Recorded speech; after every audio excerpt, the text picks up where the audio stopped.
especially sort of in corporate sustainability, after the Earth Summit in Rio de Janeiro in the early 90s, the focus started to be almost exclusively on this idea of eco-efficiency.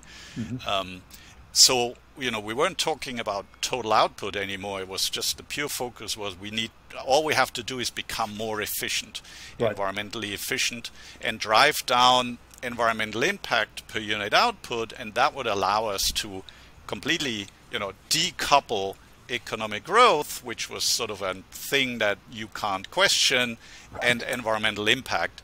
And that would somehow allow us to keep growing while kind of bending down the curve of environmental impact to a to be determined, you know, sustainable level.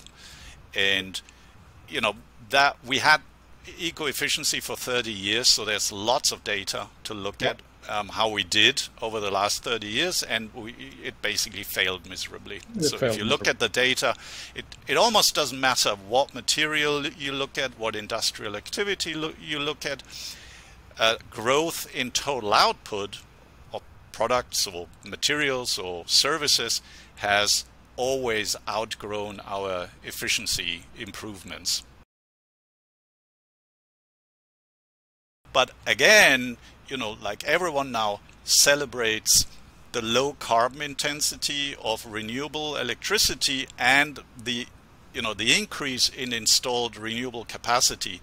But really what we should be thinking about is whether we are decreasing our use of fossil fuels, because that's really what this is all about.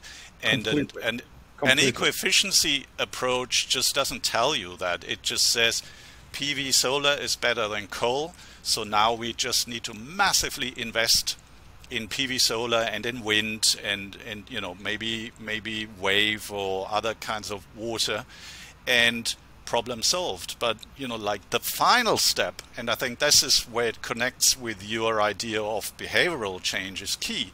The final step is that the point is not to increase renewable energy, the point is to decrease fossil fuel use, right? And that is all about markets and behavioral change, you know, micro and macroeconomics. It's not a technological problem. And so Net Green basically says, you know, we need to at least estimate what the total actual consequences of any sort of activity or investment or, you know, effort are. So what are the consequences of massively increasing solar capacity? You know, does it automatically follow that fossil fuels will be used less, or could it actually just increase the total pie? I think one thing that needs to happen is that businesses are prepared to fundamentally question and rethink their business models. I feel that some companies in the apparel space are getting serious about repair models and you know, sort of renewal or reuse models. And that, you know, again, I think it would be a business model where that is not based on trying to sell as many clothes as possible, but you know, selling longevity, for example, of clothes, or repairability of clothes.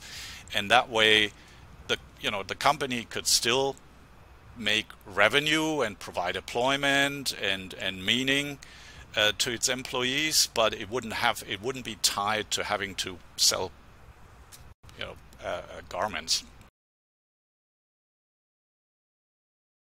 People's time and skill is truly the only thing, it's the only production input that has zero environmental impact. So every dollar I redirect from, you know, buying some stuff, you know, physical things, and I redirect it as a household to just paying for people's time and skill, is net green. By definition, I'm reducing the household's environmental footprint, and the funny thing is then suddenly some of the greenest things you can do you would never find in lists of green products.